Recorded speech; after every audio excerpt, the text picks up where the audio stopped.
భవన నిర్మాణ కార్మికుల సంక్షేమ బోర్డు పథకాలను పునరుద్ధరించి పెండింగ్లో ఉన్న పరిహారాలను కార్మికులకు తక్షణం చెల్లించాలని కోరుతూ భవన నిర్మాణ కార్మికుల ఆందోళనకు దిగారు. ఏపీ భవన ఇతర నిర్మాణ కార్మికుల సంఘం సిఐటియు అనుబంధ సంఘాల ఆధ్వర్యంలో పిఠాపురం తహసీల్దార్ కార్యాలయం ఎదుట భవన నిర్మాణ కార్మికులు నిరసన కార్యక్రమం చేపట్టారు. కార్మికులకు సంక్షేమ పథకాలు అమలు చేయాలని నినాదాలు చేశారు. ఈ సందర్భంగా సిఐటియు నాయకుడు దువ్వా శేషబాబు కార్యక్రమాన్ని ఉద్దేశించి ప్రసంగించారు.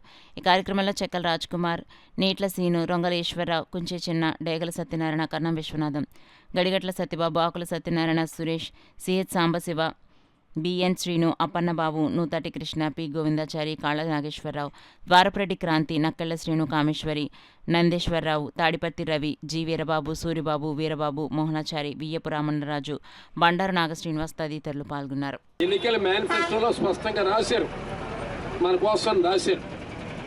ఏం రాశారు? సంక్షేమ పథకాలు పునరుద్ధరణ చేస్తాం అని చెప్పారు. చేయలేదు.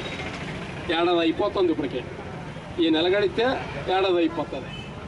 12 నెలల పాటు మన గురించి పట్టించుకోలేదు.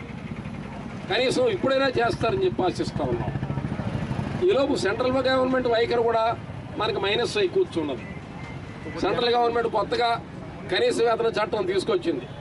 అదేంటో చెప్తే మీరు ఎవరన్నా నమ్మరు కూడాను. ఒక రోజుకి ఒక కార్మికుడికి ఎంత కూలి ఇవ్వాలి అని సెంట్రల్ గవర్నమెంట్ తీర్మానం చేసింది పార్లమెంట్లో. రోజుకి 175 రూపాయలు కూలి ఇవ్వాలని తీర్మానం చేస్తుంది. రోజుకి ఎంత సరిపోద్దా తమ్ముడు నీకు?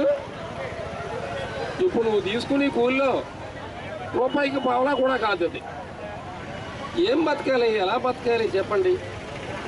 రోజుకి 175 రూపాయలు అంటే నెలకి 4,728 రూపాయలు. ఓ మేస్త్రి పొద్దున సాయం దాకా కష్టపడితే 800, 900 తీసుకుంటాడు. ఈరోజు ఎండ లేదు, కొండ లేదు, చలి లేదు, వాన లేదు, మొత్తం అన్నీ కూడా మన శరీరం మీదే ఉంటాయి.